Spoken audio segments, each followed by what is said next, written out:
Voltamos! Eu tô até babada aqui, olha, de tão bom que tava, gente, eu comi, foi uma bagunça boa, né? Ele falou que quem não se suja, né, tem que se lambuzar pra comer comida de parede, então eu tô de parabéns. Virar criança um diazinho, nada mal, né? É o mês das crianças, por enquanto verdade. a gente pode usar essa desculpa, né? É E não só o mês das crianças, mas também o mês de conscientização, nosso mês do Outubro Rosa. Que é aquele mês, né, onde a gente fala um pouquinho mais sobre a questão oncológica, sobre o câncer de mama, sobre a prevenção. Claro que o câncer de mama a gente fala porque é o maior, assim, o que mais as pessoas acabam sofrendo. E também, gente, mas não só desse câncer, mas de vários outros. Então é um mês excelente para a gente falar sobre esse assunto e a gente hoje está recebendo aqui o Dr. Anderson Mello, que é ginecologista. Tudo bom, Dr. Anderson? Olá, tudo bem? Boa tarde. Joia. E a gente vai falar um pouquinho sobre essa questão do câncer, né? Mais a fertilidade. Será que mulheres que fazem um tratamento oncológico podem ser mãe? Vamos falar aqui para todo mundo, vamos colocar os pingos nos is. Bom, vamos lá. Então, Outubro Rosa, focado principalmente no câncer de mama, porque esse é o tipo de neoplasia, é o tipo de tumor mais frequente na mulher, excluindo os tumores da pele. E aí, então, nos Estados Unidos, na década de 90, surgiu esse programa, né, de acender aí o alerta para as mulheres fazerem diagnóstico precoce para que o tratamento possa surgir em tempo oportuno. E como 10 a 15% dos casos de câncer de mama ocorrem na idade reprodutiva, e tendo em vista que o tratamento aumentou muito a taxa de sobrevida dessas mulheres, a ciência como um todo, a equipe multiprofissional, tem pensado em estratégias para melhorar a qualidade de vida no futuro. E aí entram então as questões da reprodução, da fertilidade, porque essas mulheres, se for aí estabelecido medidas ideais, elas conseguem gerar um filho no futuro. A gente vê, né, como a tecnologia tem avançado, principalmente nessa área da preservação da fertilidade. Hoje, quais são os tratamentos mais, assim, efetivos e eficazes dentro do âmbito da fertilidade para quem descobriu um diagnóstico de câncer poder um dia gerar um filho? Bom, hoje a gente tem principalmente o congelamento de óvulos. Existe também a possibilidade do congelamento de embrião, mas isso envolve questões éticas. E tem ainda a possibilidade do congelamento do próprio tecido ovariano, principalmente naquelas mulheres que não tiveram a primeira menstruação, aquelas adolescentes pré-púberes. Mas hoje, basicamente, quando a gente fala em congelamento, em preservação da fertilidade, é congelamento de óvulos. Que são essas imagens que você aí está vendo, podendo ver. É uma coisa assim, gente, eu acho que a ciência é maravilhosa, né, doutor? Como é que a gente poderia imaginar que isso seria possível um dia na vida, né? A capacidade que Deus dá, que permite, né? Não é? Incrível. Exatamente. E nós sabemos, aí nessas imagens a gente mostrou o nitrogênio líquido. Então esses óvulos eles podem ser armazenados, têm que ser armazenados a menos 196 graus Celsius por tempo indeterminado. Ou seja, vamos imaginar que a mulher teve o câncer de mama aos 26 anos. Passou aquela fase do intervalo livre da doença, que são pelo menos 5 anos, mas ela resolveu ser mãe aos 40. Se ela utiliza os óvulos de 26, o sucesso dela é da idade que ela congelou o óvulo e não da idade que ela vai gerar esse bebê. Qual é a outra vantagem? Se aquele câncer de mama tem uma origem genética, o embriãozinho futuro que ela vai gerar com óvulo próprio, a gente pode buscar aquele problema específico genético nesses embriões para evitar que uma filha dessa paciente tenha câncer de mama por esse mecanismo. Então, realmente, quando a mulher é encaminhada em momento oportuno, durante aquela fase do diagnóstico, do preparo para o tratamento oncológico, a gente otimiza muito a chance futura dela em relação ao planejamento familiar. Então, o ideal é fazer a retirada dos óvulos antes de começar o tratamento do câncer, é isso? Exatamente. Então, essa mulher, ela recebeu o diagnóstico, aquele impacto, a gente pensa na morte, pensa na cura, quem recebe o diagnóstico. Então, é uma avalanche, é uma montanha-russa de emoções, mas ali, principalmente o oncologista, precisa alertar essa mulher sobre a possibilidade de congelar esses óvulos. E como antes dela fazer o tratamento do câncer, ela vai precisar fazer uma bateria de exames, essa mulher pode ser encaminhada para uma clínica de reprodução humana e imediatamente começar os hormônios para congelamento dos óvulos. Nossa, que coisa, né? Você falou algo interessante agora. Por exemplo, a mulher recebeu o diagnóstico, né? Estou com câncer. Ela vai fazer a retirada dos óvulos e vai começar o tratamento de quimioterapia. Fazendo o tratamento de quimioterapia, ela vai depender do procedimento, como é que vai ser o resultado do encaminhamento, como é que ela vai ser encaminhada para poder receber o tratamento da cura. Tanto possa vir a ser 6 meses ou então 1 ano, é independente. Quando ela receber a cura por definitivo, qual o tempo que ela teria para poder receber novamente os óvulos e tentar engravidar? Normalmente, o intervalo livre da doença, que eles evitam falar cura exatamente porque pode recidivar essa doença a qualquer momento, mas para nós, cura se a gente fosse falar 5 anos. Mas atualmente, se ela tiver um intervalo livre, sem recidiva da doença, de 2 anos, ela já pode partir para o tratamento da reprodução assistida. Esse tratamento ele é relativamente rápido. Então, a partir do momento que ela é encaminhada para a clínica de reprodução humana, no mesmo dia da nossa avaliação do especialista da fertilidade, ela começa o estímulo hormonal ovariano. Essa fase leva em média 10 dias e aí a gente aguarda mais 2 para a retirada dos óvulos. Então, em 12 dias, essa mulher tem o ciclo completo, que é mais ou menos o tempo que ela precisa para fazer alguns exames, o estadiamento, que é aquela investigação adicional para ver se já tem células cancerígenas nos ossos, no fígado, no pulmão, em outras áreas do corpo. Entendi. Nossa, E outra coisa, sério? você já pegou algum caso desse, doutor Anderson? Sim, nós já pegamos vários casos, né? Aumentou muito a demanda, principalmente porque a reprodução assistida está dando mais acesso para as pessoas, incluindo essas mulheres com câncer de mama. Nós já pegamos tanto mulheres que foram encaminhadas em tempo oportuno, esperaram esse tempo de 2, 5 anos e voltaram para utilizar esses óvulos e alcançaram a maternidade com óvulo próprio. Que legal. E tivemos aquelas mulheres que não tiveram a informação ou não tiveram a oportunidade na ocasião do diagnóstico do câncer e elas retomaram depois para gerar o seu filho adotivo através do óvulo de doadora. Então hoje as mulheres com câncer, mesmo que não tiveram a oportunidade de congelar os seus óvulos, elas podem gerar os bebezinhos com óvulos de uma doadora anônima ou mesmo de uma doadora que pertence à família de até 4º grau. Irmã, tia, prima, sobrinha. Por exemplo, se a pessoa fez todo o tratamento, enfim, recebeu ali a remissão dela e tal, e ela quer gerar um filho, o ideal é ela tentar fazer isso natural e não tirou os ovos. O ideal é ela fazer isso natural ou é melhor ela já fazer uma fertilização? O que seria melhor? Vai depender muito do tipo de tratamento oncológico que ela fez, porque nem toda quimioterapia destrói de forma definitiva os óvulos. Então nós temos alguns tipos de quimioterápicos que eles permitem uma restauração da fertilidade. Essa semana passada mesmo eu atendi uma paciente de 36 anos que ela tratou um câncer de mama e o potencial reprodutivo dela estava normal. Essa mulher, se ela não teve tentativas prévias para engravidar, ela pode sim ir para as tentativas espontâneas. Caso não tenha conseguido, ela vai para uma fertilização in vitro ou, dependendo do cenário, algum tratamento mais simples, menos invasivo. Entendi.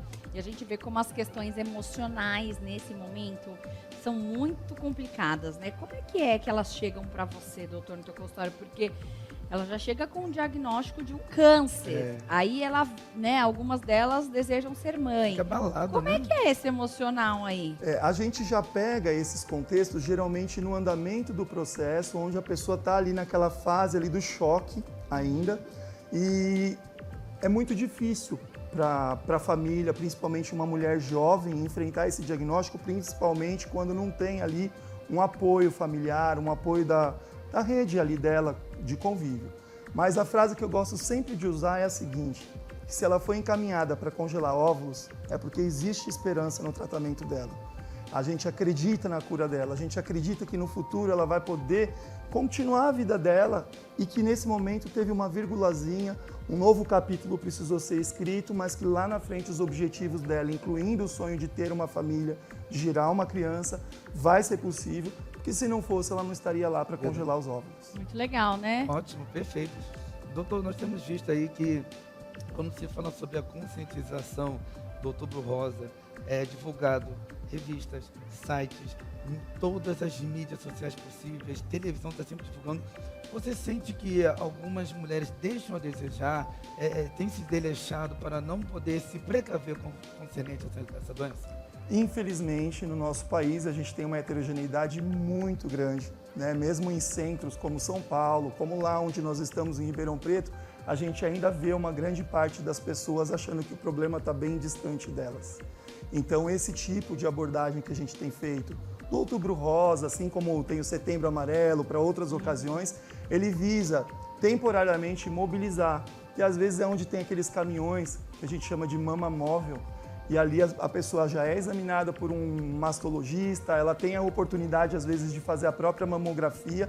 Então, são aquelas pessoas que se desviam justamente desse segmento rotineiro recomendado pelo mundo para uma doença que pode ser diagnosticada precocemente e pode mudar completamente o que vai acontecer ali na frente em relação à sobrevida. Tem alguma precaução alguma dica que a pessoa precisa seguir, uma dieta, alguma coisa na hora de fazer a retirada ali dos óvulos? Tem alguma coisa que pode, outras que não pode? Como é que é isso? Na verdade, independentemente do câncer de mama e da preservação da fertilidade, toda mulher precisa ter o alerta da redução do potencial reprodutivo em relação à idade. Então, nós, especialistas, a gente sempre recomenda, se for possível, tenha o primeiro filho antes dos 30 anos. Sociedade moderna atual, está todo mundo postergando para depois dos 35. Então, se você já tem isso muito bem definido, que você não quer engravidar antes dos 30, 35 anos, congele os seus óvulos. Porque, infelizmente, os hábitos de vida, eles podem melhorar a qualidade metabólica do óvulo, do folículo, que é onde fica o óvulo, mas ele não pode evitar esse declínio progressivo que ocorre da diminuição dos óvulos em função da idade feminina. Então, e assim, como é que seria o estilo de vida, assim, melhor nesse momento que a pessoa vai se preparar para fazer essa retirada? Bom, na verdade não existe nenhuma regra. O que as grandes sociedades internacionais recomendam, tanto a americana quanto a europeia, é que tenha uma dieta mediterrânea, que é aquela dieta rica em cereais, pobre em doce, pobre em carnes, pobre em leite e derivados, pobre em glúten, né? Então, uma dieta mediterrânea, anti-inflamatória, seria o ideal para melhorar a saúde do nosso organismo como um todo.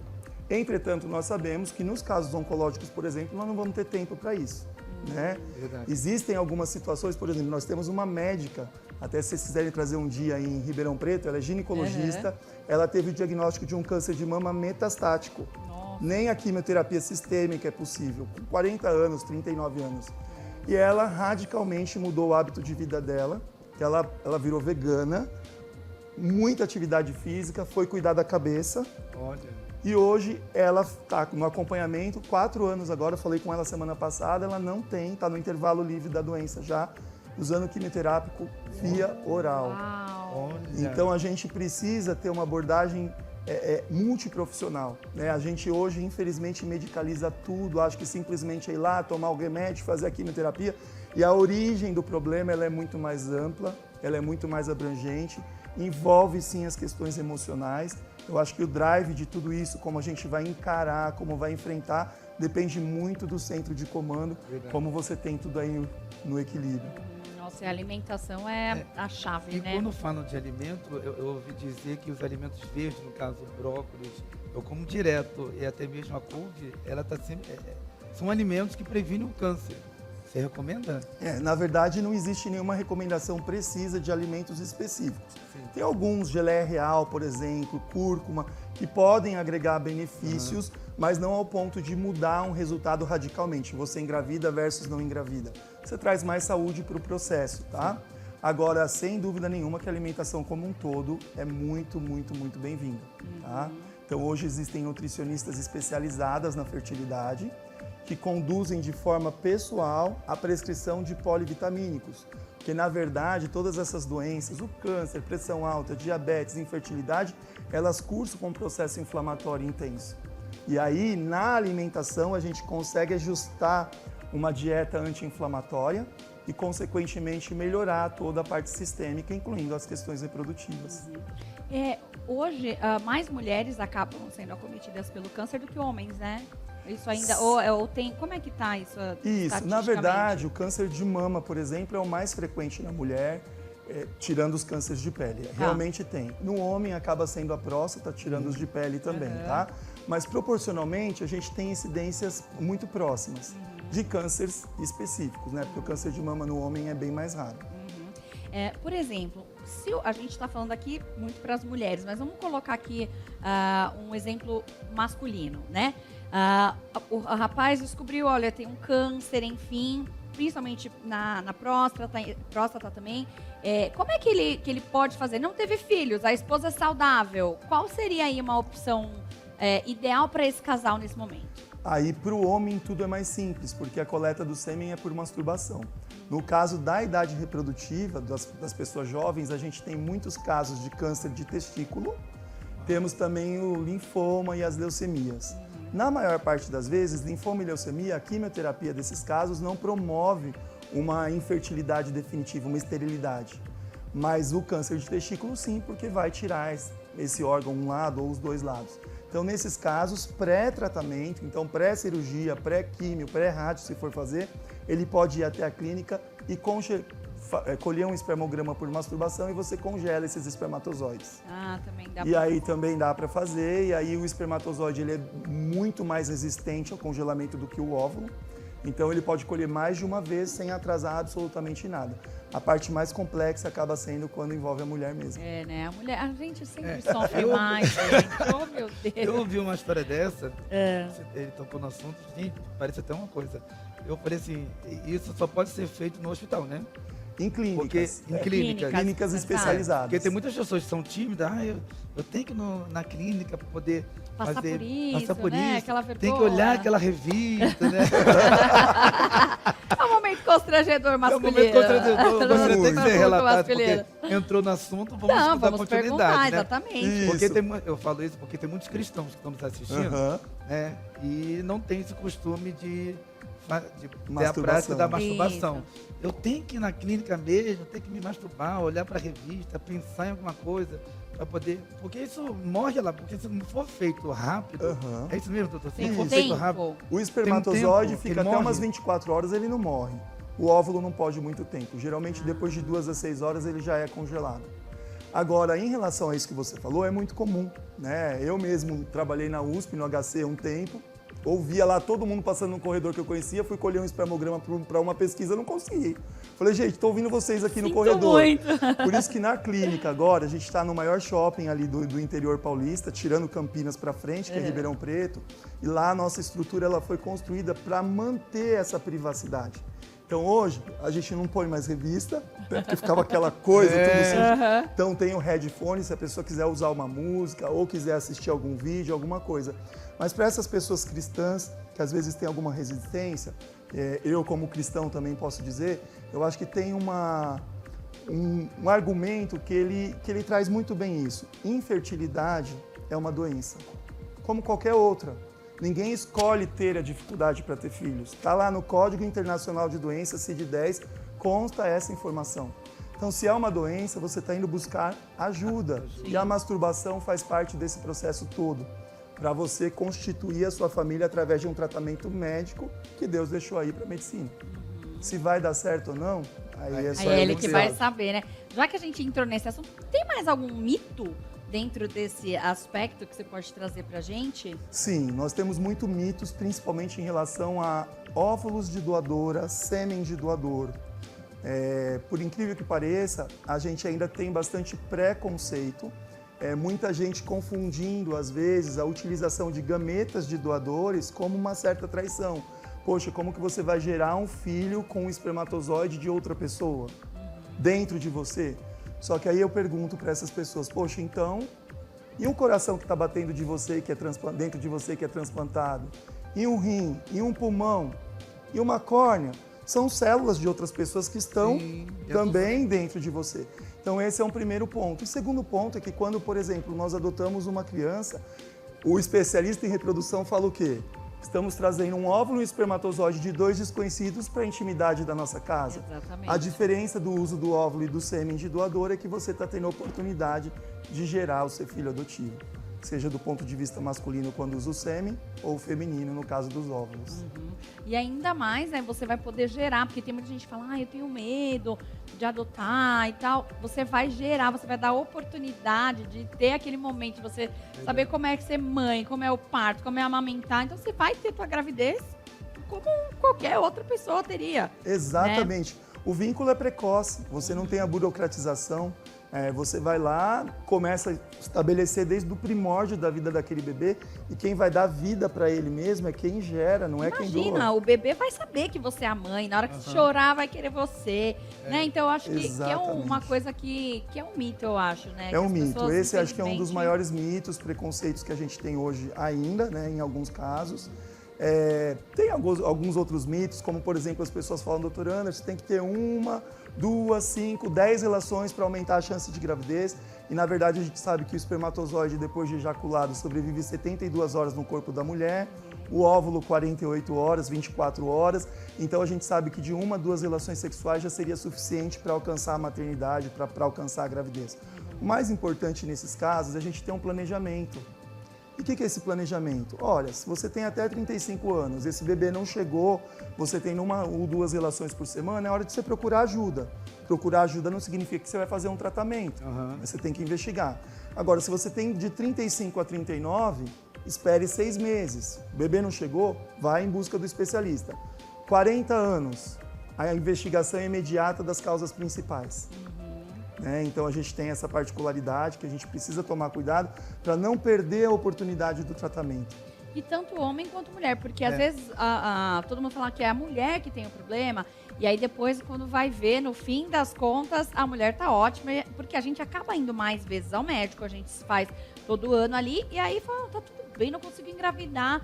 E aí o médico fala pro seu marido ir pro médico, que eu acho que o problema é ele. Então, toma mais cuidado. E falando aqui, porque a gente está abordando aqui vários assuntos, não saindo do foco, que é o Outubro Rosa, é o seguinte, você tocou num assunto muito assim, bem pertinente, que é a respeito de casais. Você não acha que os casais, por exemplo, antes da pessoa se envolver, de chegar a casar, não seria melhor, tanto da parte do homem quanto da mulher, eles já procurarem ajuda e já ver se eles têm a disponibilidade de ter filhos? Por que eu faço essa pergunta? Eu estou com 4 casos de pessoas que casaram.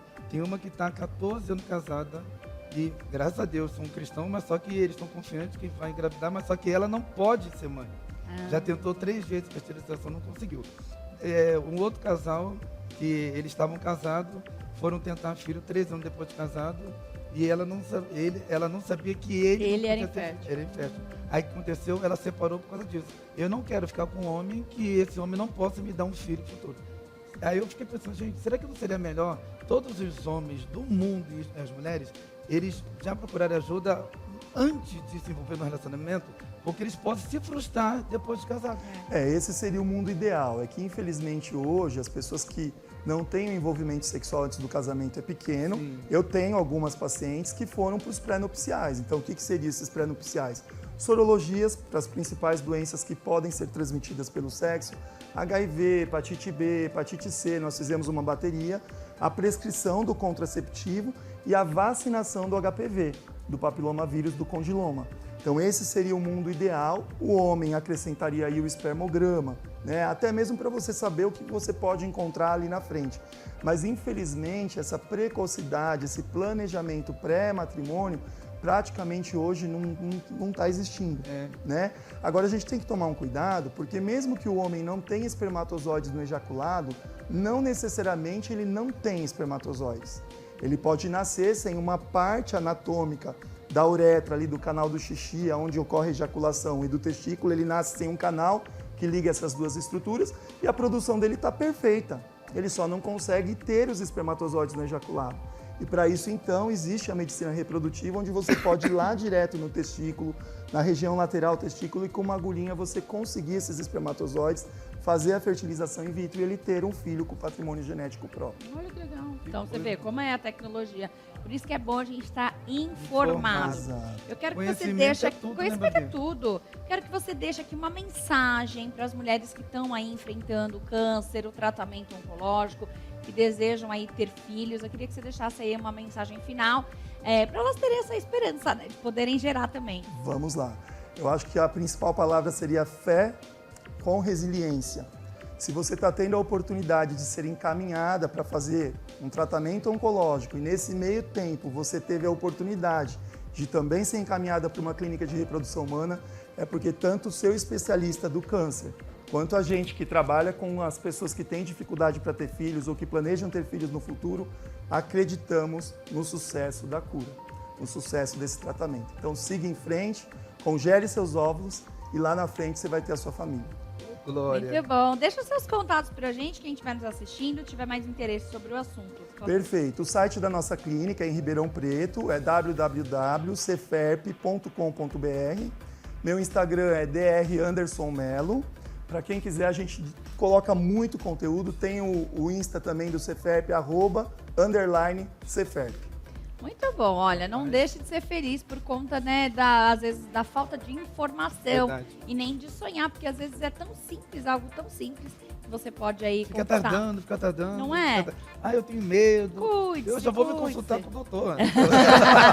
Vamos lá, fazemos sempre online. congelar, se tiver Já congelar, vamos prepare, congelar. já faz tudo que tem que É. fazer. A gente vai fazer o seguinte, vamos para um break bem rapidinho, a gente já volta, tá bom?